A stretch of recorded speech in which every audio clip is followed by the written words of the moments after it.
नमस्कार, मैं हूं आपके साथ मनीषा सिंह और आप देख रहे हैं एबीपी गंगा। कल लोकसभा चुनाव के आखिरी चरण के लिए प्रचार का आखिरी दिन था।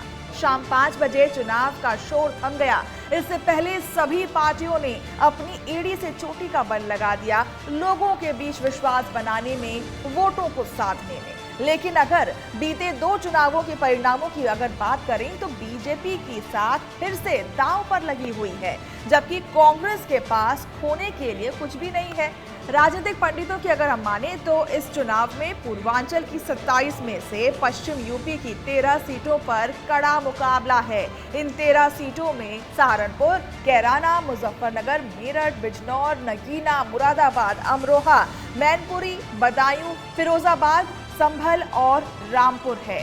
इस बार बीजेपी के लिए दूसरी पार्टियों के साथ ही अपने नेताओं ने भी चुनौती खड़ी कर दी है। बीजेपी का अंदरूनी विवाद सतह पर दिखा और प्रत्याशी संजीव बालियान के साथ संगीत सोम का विवाद नहीं सुलझा। संगीत सोम के क्षेत्र सरधना में सबसे कम वोटिंग हुई और ठाकुर वोट छिटकने की आशंका सही हुई तो बीजेपी के लिए मुश्किल बढ़ जाएगी।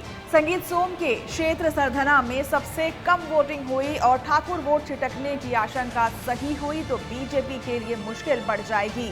उधर मुजफ्फरनगर सीट पर सपा ने जाट कार्ड चला था और हरेंद्र मलिक को प्रत्याशी बनाया था। अगर मेरठ सीट की बात करें तो बीजेपी ने राम कार्ड चला और रामायण फेम अरुण गोविल को अपना उम्मीदवार बनाया था। हालांकि सपा ने इस सीट पर 3 बार प्रत्याशी बदला था। सपा ने अंत में सुनीता वर्मा को अपना उम्मीदवार बनाया, जबकि सपा के समर्थक असमंजस में रहे और मुस्लिम समर्थक नाराज बताए गए। अब अगर बीएसपी ने इस सीट पर वोट काटे तो उलटफेर संभव है। जबकि अगर सहारनपुर लोकसभा सीट की बात करें तो यहां कांग्रेस के उम्मीदवार इमरान मसूद और बीजेपी के उम्मीदवार राघव लखनपाल के बीच टक्कर है। 40% से ज्यादा मुस्लिम आबादी वाली इस सीट पर 6 बार कांग्रेस जीत चुकी है, जबकि मुस्लिम बाहुल इलाके में जबरदस्त वोटिंग हुई है। ऐसे ही कुछ मुरादाबाद सीट पर भी नजारे देखने को मिले। मुरादाबाद सीट पर सपा से मुस्लिम वोटरों की नाराजगी पार्टी के लिए खतरा बन सकती है। सपा ने एसटी हसन का टिकट काटकर रुचि वीरा को अपना उम्मीदवार बनाया था।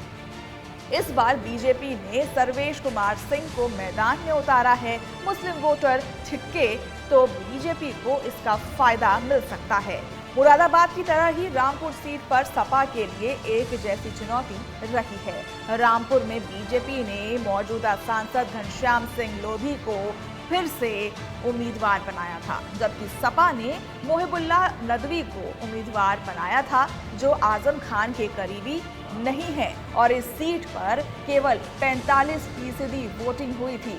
यहां आजम खान के समर्थक वोटर्स नाराज बताए जा रहे थे। अगर कैडर वोट कम पड़ा तो सपा की मुश्किलें बढ़ सकती हैं।